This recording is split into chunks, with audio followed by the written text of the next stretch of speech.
Moi j'ai commencé par Rosetta en fait. Ça a été, ça a été mon premier film, ça a été ma première expérience professionnelle entre guillemets quoi. Donc j'étais encore au conservatoire et j'étais engagé pour faire Rosetta, donc ça a été un peu... tout a été hors norme avec ce film. C'était mon premier film, le film a été sélectionné à Cannes et il a gagné un Palme d'Or, donc j'avais fait un petit spectacle de cabaret que j'avais écrit moi-même, toujours avec Samuel d'ailleurs.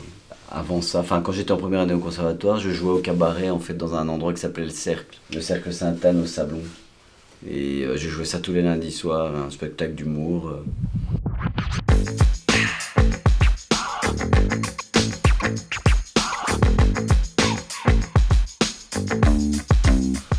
Bonjour, donc je suis Fabrice Sorenjon, je joue actuellement Homo Sapiens au TTO.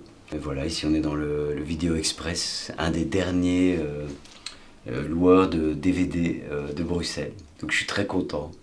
C'est une grande plongée pour moi dans mon enfance et dans l'histoire du cinéma. Stillwater. Ce film, Stillwater, c'est marrant parce que je devais être dedans. Hors compétition à Cannes l'année dernière. J'avais fait le casting, j'avais été pris, mais j'étais au théâtre. Et j'ai pas pu le faire. Donc ça me fait toujours un pincement au cœur. C'est vraiment le pur hasard de le voir. Les 7 mercenaires, évidemment, c'est toute mon enfance, ces 7 mercenaires, magnifique. Je sais pas, j'ai dû le voir 20 fois ce film.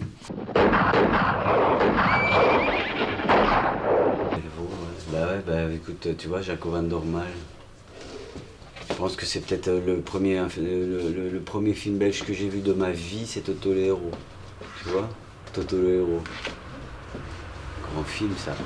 Tout a changé depuis hier et la rue a des yeux qui regardent aux fenêtres. Il y a du lilas. Évidemment les frères. Ouais, tu sais, tous les films que j'ai fait avec les frères ont été, d'une manière ou d'une autre, ont été marquantes en fait. Tu vois, Rosetta, comme je te disais, ma première expérience. Quand t'es venu derrière la baraque, qu'est-ce que tu voulais me dire? Rien. L'enfant, j'étais heureux comme tout parce que il m'avait rappelé après avoir fait Rosetta. On voudrait te voir demain ici à 9h. Je te connais pas. Le silence de Lorna. En fait, tous les films. Puis il y a eu 2 jours, 1 nuit. Bah écoute, moi, je te disais, oui, j'ai beaucoup tourné en Italie, moi. En anglais, j'ai déjà fait un film italien, mais en anglais, ouais. Ouais, j'avais tourné ça en anglais, quoi. Et j'avais été engagé sur un film aussi avec Dustin Hoffman, figure-toi, c'est complètement délirant ce que je te raconte. Hein. Et que j'avais pas pu faire parce que j'étais au théâtre. Je jouais la Vénus à la fourrure au théâtre au public et j'avais dû renoncer. Et j'avais pas mal de jours et j'avais toutes mes scènes avec lui en plus. Écoute, j'ai fait un film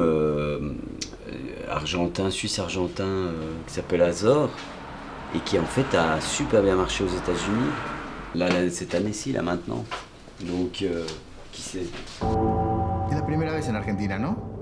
Primera vez en el sur. Tu sais, l'important, c'est pas tellement la nationalité d'où vient le réalisateur ou quoi. L'important, c'est le scénario, quoi. C'est l'univers, c'est le scénario, c'est l'histoire.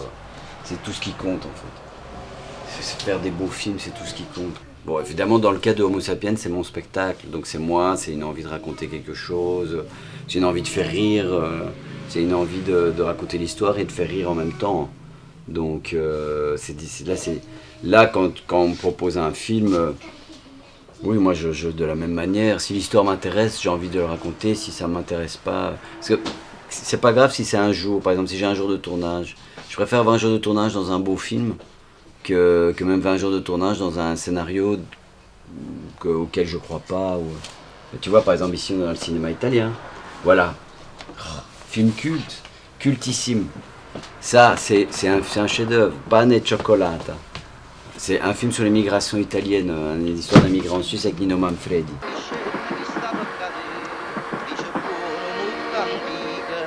Extraordinaire, extraordinaire. Ciao Stefano, une grande comédie italienne. Buono. Ma non vi rompete i coglioni? Moi, je suis un grand fan de Nanni Moretti, par exemple. Moretti, c'est...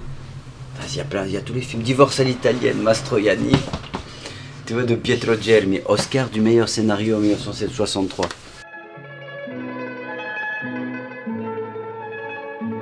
Tous les films de Risi, les films de De-Sica, je les ai tous vus, c'est extraordinaire, quoi. Alors, il y a un choix incroyable. Rosi, tu vois. Rosi, ça c'est un grand, ça. Rosi, Francesco Rosi, ça c'est un grand. Virzi, un grand de la comédie. Luigi Comencini, un grand, l'incompris, tu vois. L'incompris, ça c'est un film à voir absolument. Visconti, les damnés. De Sica, bon évidemment De Sica c'est mariage à l'italienne quand même. C'est La Ciociara. Un film incroyable. Sophia Loren a gagné l'Oscar de la meilleure actrice à l'époque, je sais plus en quelle année. Choucha. Bon là, évidemment, le Vittorio De Sica c'est le voleur de bicyclette quand même. Donc pour ce Risi c'est mon réalisateur fétiche quoi. Risi c'est regarde, qu'est-ce qu'il y a ici? Bah Risi c'est les monstres. Ça c'est la comédie italienne quoi.